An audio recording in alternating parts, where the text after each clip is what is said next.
Start by prepping the aromatics for the bird by roughly chopping up a shallot, a few cloves of garlic, a carrot, a stalk of celery, and a lemon into nice big chunks, and don't bother peeling anything.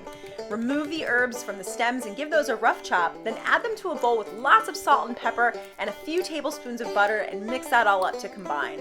Next, place the chicken in a roasting pan breast side up and remove the giblets, then rub the inside with lots of salt and pepper and stuff the vegetables and herbs into the cavity. Then use several paper towels to dry the bird as thoroughly as possible, and then take that herb butter and slide it underneath the skin and use your fingers to work it around to evenly distribute it on both sides. Next, crisscross the legs and use some kitchen twine to tie it up nice and tight, then rub down the outside all over with olive oil and sprinkle with more salt, pepper, and herbs. Pop it into a 350-degree oven and use a digital thermometer to tell you when it reaches 160 degrees. Remove it and then let it rest for at least 15 minutes. Cut off the twine and then carve it up however you like. And you, my friend, are ready to eat some chicken.